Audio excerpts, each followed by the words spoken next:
C.S. Verma, Chairman and Managing Director of SAIL in NMDC, joins us. Mr. Verma, good morning. Thank you for joining us. Mr. Verma, SAIL's China, what to your mind, what will be the impact of China on the global metal industry, and what will that and how will that really change life for SAIL per se? Can you give us some color on that?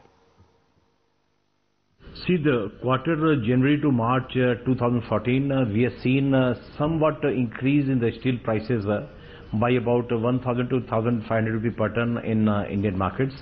And starting from the current month, April 2014, we, as far as the Steel Authority of India is concerned, we rolled over steel prices. Some of the private steel producers, I had learned through the newspapers, they had reduced prices a little bit. But we had taken a view of the demand and supply forces, and we had rolled over prices. Now, as far as the outlook of the steel industry is concerned, see that globally, yes, things are not very rosy. If I compare the global crude steel production data for the 2013 as a whole, with a growth of 3.5%, the first 2 months of the current calendar year, January, February 2014, the growth in the global crude steel production is just 1.5%.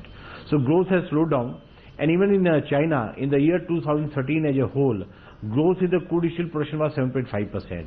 In the first 2 months of the current calendar year, January, February 2014, growth in China is minus, so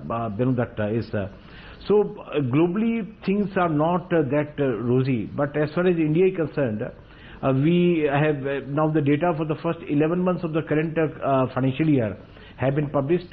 So from April 2013 to February 2014, the growth in crude steel production in India has been about 4.1%. It's a JPC data. And India is ultimately a demand center. So in India, things are not that worse which we are seeing it in the global markets. Things are picking up, and last one quarter, January to March, we have seen a brisk activity in the Indian steel markets. And I hope in the times to come also, since there is going to be heavy investments in the infrastructure, in the 12th five-year plan, $1 trillion, which is 10% of GDP, have been planned by the government to be spent on the various sectors of infrastructure. And secondly, the per capita usage of India in steel is low, as low as 55 kg per capita per annum against a global average of 224 kg per capita per annum. So India is ultimately the demand center. So we are having an outlook that things will further pick up in India in the times to come. Mr. Verma, infrastructure investment is expected to pick up quite considerably post-elections. What is your own outlook for FY15 as all steel companies are aggressively expanding capacity? See that as far as the outlook for the steel scenario in current fiscal year is concerned, the outlook is definitely positive from my viewpoint and based on my assessment. It has to be positive in the sense, as I told you just now, that $1 trillion investment to be made in the various sectors of the infrastructure will boost up the steel usage.